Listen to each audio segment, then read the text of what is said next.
আওয়ামী লীগ, ছাত্রলীগ, যুবলীগের তারা আক্রমণ করে সাম্প্রদায়িক সম্প্রীতি নষ্ট করত। আমরা হেফাজতে ইসলাম, মাদ্রাসা, আলেম ওলামায়ে কেরাম আমরা আপনাদের পাহারাদারি করেছি। ভারত হয়তো শান্তিতে পূজা পালন করতে পারে নাই, আমরা যেভাবে আপনাদেরকে পালন করতে দিয়েছি। কারো কারো এখনো আওয়ামী লীগ খালাতো ভাই। ভারতের সমাবেশ হয়, আগামীতে কাউকে ক্ষমতা আসতে দেওয়া হবে না। ইসলামকে নিষিদ্ধ ঘোষণা করতে হবে। কোন ষড়যন্ত্র হয়, হেফাজতে ইসলাম করে বসে থাকবে না, আবার সত্যাযত্ত হবে।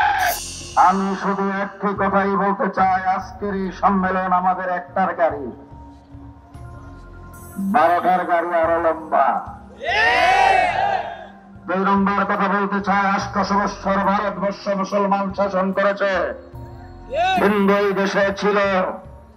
যদি আমরা হিন্দুদের প্রতি কোন বিদ্বেষ ভাব থাকত, 800 বৎসর পরে তুলার রাশি দিয়ে বাড়ি সালাম দিয়ে পাওয়া যেত না।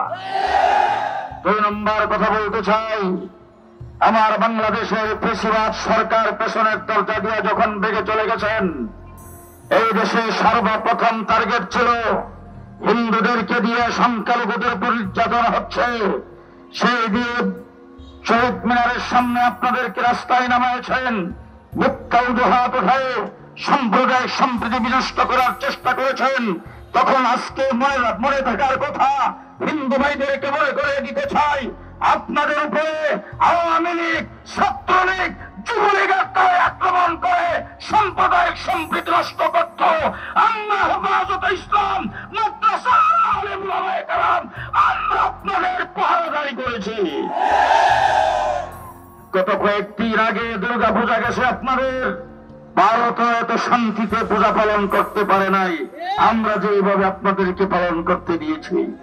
সুতরাং আপনারা আমাদের নাগরিক ভাই, বাংলাদেশে বসবাস করবেন, সুযোগ সুবিধা কম গ্রহণ করেন নাই, আপনারা প্রধান বিচারপতি পর্যন্ত হয়েছেন।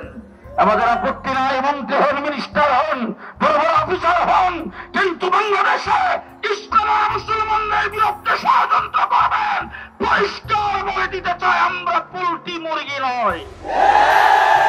আমাদের মাদ্রাসা, স্কুল, কলেজ, ইউনিভার্সিটিতে পোল্ট্রি মুরগি পালি না। শেষ কথা বলতে চাই, কারো কারো এখনো আওয়ামী লীগ খালাতো ভাই। আওয়ামী লীগ দোসরদের বিরুদ্ধে নির্যাতিত হয়েছেন, নিপীড়িত হয়েছেন, গুম হত্যা হয়েছে অনেক। তারপরে এখন আপনাদের কথাবার্তায় বোঝা যাচ্ছে তারা খালাতো ভাই। আপনাদের জন্য মনে একটু দুঃখ। আমার মনে হচ্ছে আপনারা ভারত দোসর নীতি পালন করছেন। ভারতের সাথে যদি সম্পর্ক আপনাদের খারাপ হয়, ক্ষমতায় যাইতে পারবেন না। মৌলানা মামুনুল হক যে কথা বলেছেন, ভারত দোসর নীতি পালন করে ভারতের সমাবেশ হয়, আগামীতে কাউকে ক্ষমতা আসতে দেওয়া হবে না। শেষ কথা আপনাদের সামনে বলবো, ইসলামকে নিষিদ্ধ ঘোষণা করতে হবে। পরাজিত শক্তির ষড়যন্ত্র যেদিক থেকে আসে সেদিক থেকে মোকাবেলা করতে হবে। অন্তর্বর্তীকালীন সরকারকে সহযোগিতা করতে চাই। যদি তারা ব্যর্থ হয়, কোন ষড়যন্ত্র হয়, হেফাজতে ইসলাম করে বসে থাকবে না, আবার সত্যাযত্ত হবে, আবার সত্যাযত্ত হবে। মহাজাতের মাধ্যমে আজকের সমাবেশ এখানেই শেষ হবে। ধন্যবাদ জানিয়ে বলতে চাই, হেফাজতে ইসলাম বাংলাদেশের আগামী দিনের যে কোনো কর্মসূচিতে প্রয়োজনে কাপড় বেঁধে 24 ঘন্টার নোটিশে মাঠে নামতে প্রস্তুত আছেন কিনা জানতে চাই।